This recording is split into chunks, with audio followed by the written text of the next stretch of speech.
జయశంకర్ భూపాలపల్లి జిల్లా రేగొండ మండలం కేంద్రంలోని మహాత్మా జ్యోతి పూలే గురుకుల పాఠశాల ప్రాథమిక ఆరోగ్య కేంద్రాన్ని జిల్లా కలెక్టర్ రాహుల్ శర్మ ఆకస్మికంగా తనిఖీ చేశారు.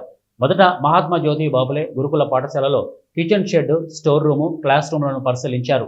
విద్యార్థులకు నాణ్యమైన భోజనం అందించాలని, సీజనల్ వ్యాధుల బారిన పడకుండా ముందస్తు జాగ్రత్తలు తీసుకోవాలని, పాఠశాల పరిసరాలను పరిశుభ్రంగా ఉంచాలని సూచించారు.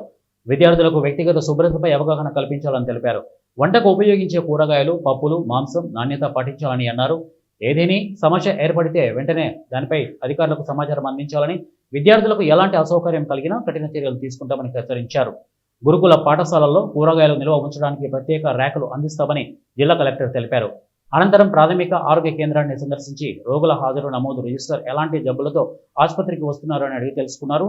మెరుగైన వైద్య సేవలు అందిస్తేనే ప్రభుత్వ ఆసుపత్రులపై ప్రజలకు నమ్మకం పెరుగుతుందని అన్నారు. ఆసుపత్రి ల్యాబ్, ఫార్మసీ, ఇన్ పేషెంట్ వార్డును పరిశీలించి సీజనల్ వ్యాధులపై అప్రమత్తంగా ఉండాలని ఆదేశించారు. డెంగ్యూ, మలేరియా, చికెన్ గున్యా లాంటి వ్యాధుల బారిన పడిన వారి వివరాలను వెంటనే అధికారులకు తెలపాలని సూచించారు. గ్రామాలలో ప్రజలకు సీజనల్ వ్యాధుల నియంత్రణకు తీసుకోవాల్సిన ముందస్తు జాగ్రత్తలపై అవగాహన కల్పించాలని పేర్కొన్నారు. వ్యాధులు ప్రబలిన ప్రాంతాల్లో మెడికల్ క్యాంపులు నిర్వహించి తగు చర్యలు తీసుకోవాలని స్పష్టం చేశారు. అన్ని ఆసుపత్రుల్లో అవసరమైన వ్యాక్సిన్లు, మందులు అందుబాటులో ఉంచుకోవాలని ఆదేశించారు. ఈ కార్యక్రమంలో మండల ప్రత్యేకాధికారి సునీల్ కుమార్, ఇన్ఛార్జి డిఎంహెచ్ఓ శ్రీదేవి, ఆసుపత్రి వైద్యులు డాక్టర్ హిమబిందు తదితరులు ఈ కార్యక్రమంలో పాల్గొన్నారు.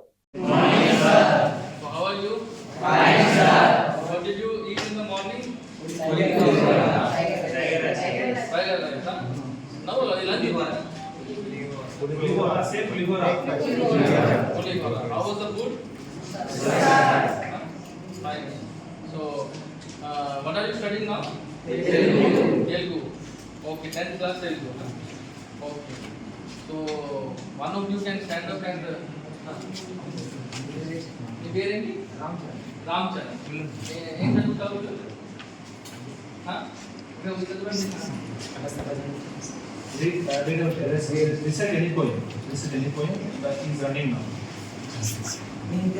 తెలంగాణము బట్టి పోయే సంధించని కృపాణము రాజులలాముండను అని పీచమడచని సాగించే యుద్ధము వీటిని పోయే జగమెల్ల ఏం నేర్పను తెలియంగా రాకం దిశాంచరము శుక్రమనస్ పరంపరలతో సయ్యాటలు.